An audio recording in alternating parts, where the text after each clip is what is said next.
Pasadena native. Robert Horry is a 7-time champion. Justin's a good kid. And big game James Worthy, the Hall of Famer. Allie Clifton's going to join us. Brez is not here today. Rob. I know, man. I heard.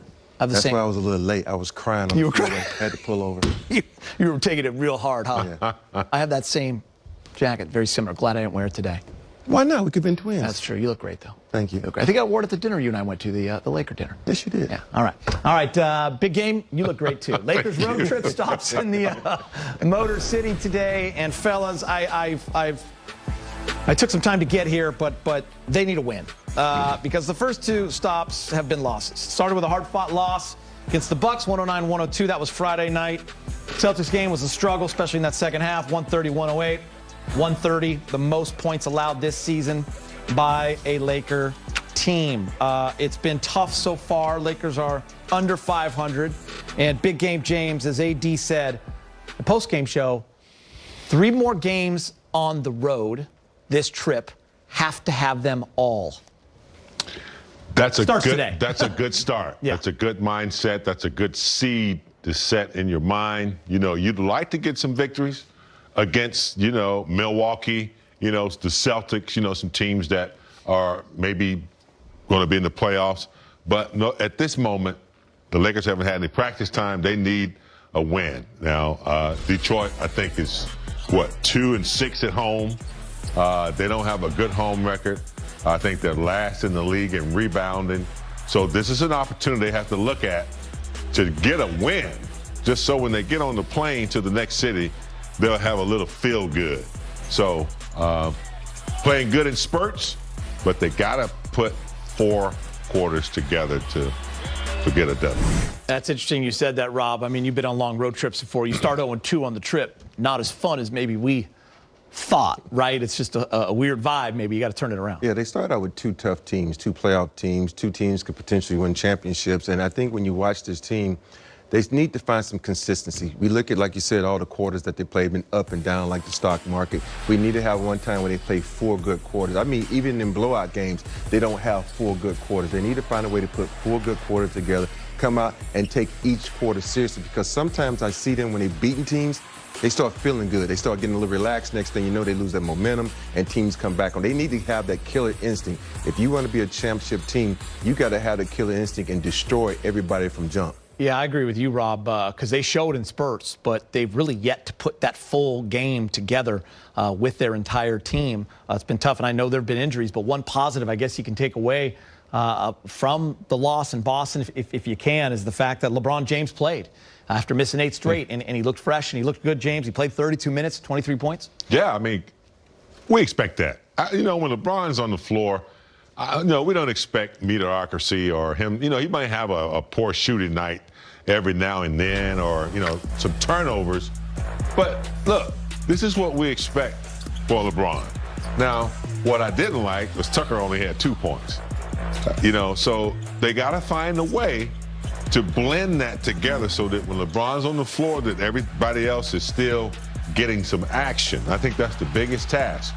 But yeah, when you have LeBron back playing the way he played after being out a couple of weeks, that is a damn good sign to have the king back in the lineup. And sometimes I just watch LeBron and I just says, I hate you. Think about that. He's been out 8 games. He's look good, right? He come back and look good. He looked better sometimes after his injuries. That just shows you the kind of guy he is, kind of athlete he is, and how he's always preparing his body. Yeah. And I think if LeBron continues to play like this, he's going to have to say, hey, guys, I got to find a way to get everybody involved. I got to do that thing like Kobe used to do, where he'd sit back. Kobe might not even take a shot in that first quarter.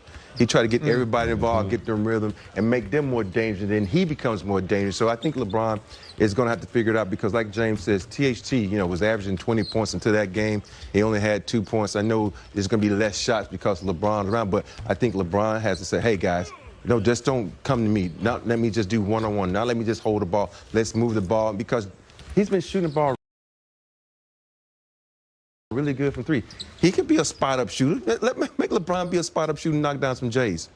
Yeah, and they've been playing pretty good. Monk, Tucker, but still, they come back and then these guys don't get the flow. And in addition to that, your defense still stinks. Then you got a problem. So but they gave up a lot of points in the paint, but it's hard right now because they need practice time. They need some time together. They're not used to one another. And people don't see it on the defensive end. People always say, "Oh, offensively, they're not in sync." Yeah. Defense, is just because to go from being the best defensive team to giving up layups. That's just communication and missing assignments, a step late. They need some practice time. LeBron was questionable, but he is in and he will play. Lakers will look to get back in the win column this afternoon against the 4-11 Detroit Pistons. Let's check in with Lakers reporter Mike Trudell, standing by in the Motor City. Mike, what's up?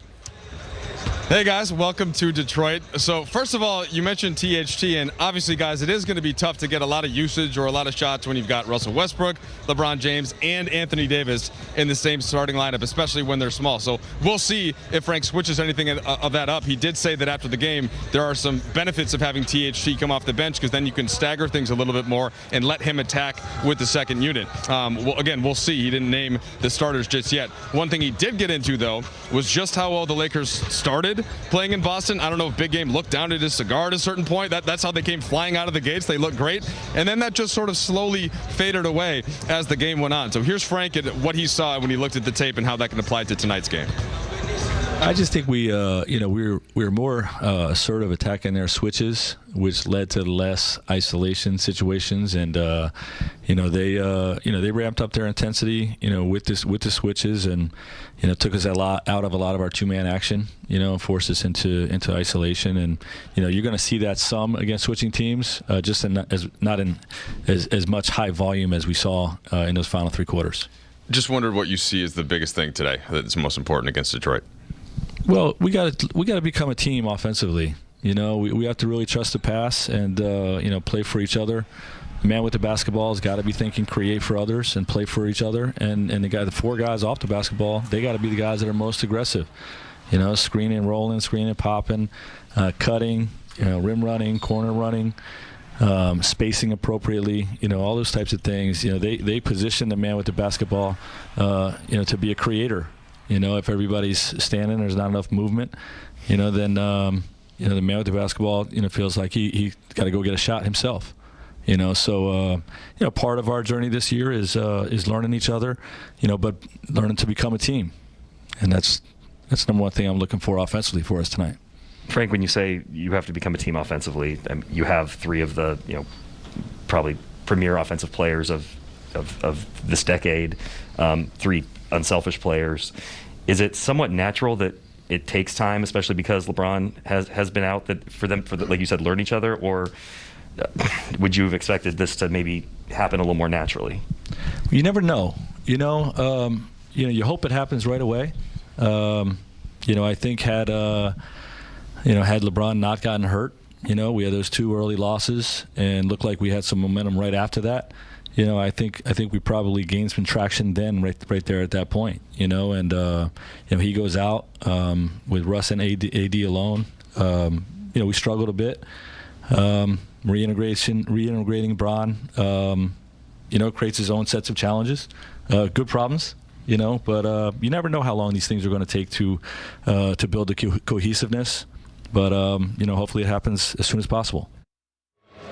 All right, guys, so Frank went on to talk about the lineups and saying that nothing is set in stone yet, so stay tuned. We don't have anything just yet. He'll update the starting lineups probably about 30 minutes before, but wouldn't be shocked to see them switch it up a little bit for tonight. All right, thank you, Mike. Appreciate